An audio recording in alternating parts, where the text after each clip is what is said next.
Le ministre en charge de l'entretien routier, Juste Désiré Moundélé, a quitté les locaux de son bureau pour effectuer une descente sur le terrain, de la capitale notamment à Ngangalingolo, dans le 8e arrondissement, Madibou, aux localités de l'intérieur du pays telles que Ngo et Nzassi. Il est allé constater l'état réel des routes souvent décriées par les usagers.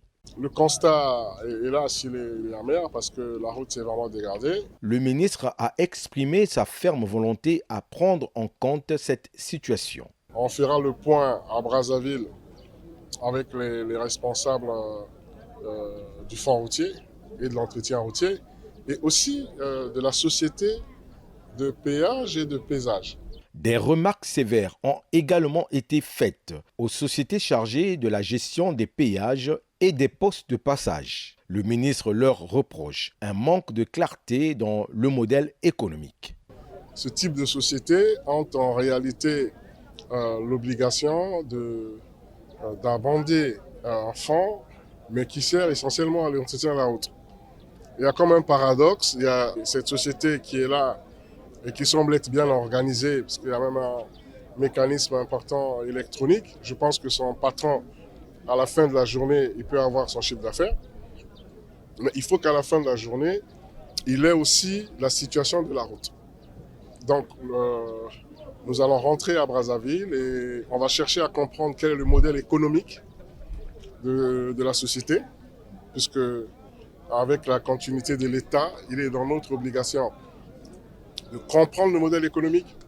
Et si le modèle économique ne permet pas à l'opérateur, donc ne permet pas aussi à l'État de pouvoir faire face à ses obligations, ben on va tout remettre en cause et revoir, parce qu'il n'est pas de bonne loi que les usagers payent les taxes, à la fois le paysage et aussi le péage, alors que le paysage, en principe, ça devrait même être pour empêcher les véhicules en surpoids, en réalité surdimensionnés, de passer sur la chaussée pour éviter la dégradation.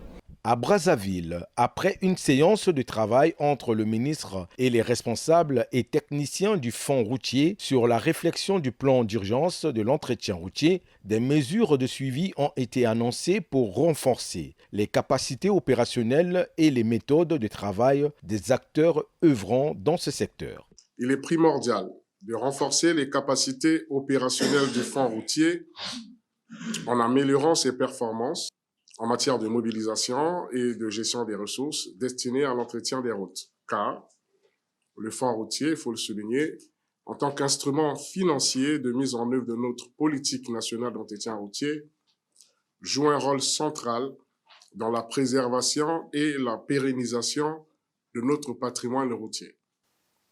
Il est donc impératif d'assurer en son sein, et ce de façon permanente, une gouvernance plus efficace de cet instrument, une optimisation et une transparence accrue dans l'allocation des ressources, un suivi rigoureux dans l'exécution des contrats et des travaux. Son Excellence, M. Denis Sassou Nguesso, président de la République, chef de l'État, attend de nous des résultats concrets, visibles et mesurables.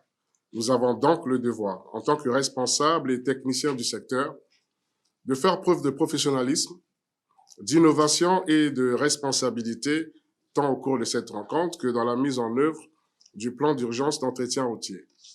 L'objectif visé à l'issue de cette tournée du ministre en charge de l'entretien routier est de garantir un meilleur service aux usagers, de préserver les infrastructures routières et de réhabiliter à l'immédiat les tronçons prioritaires.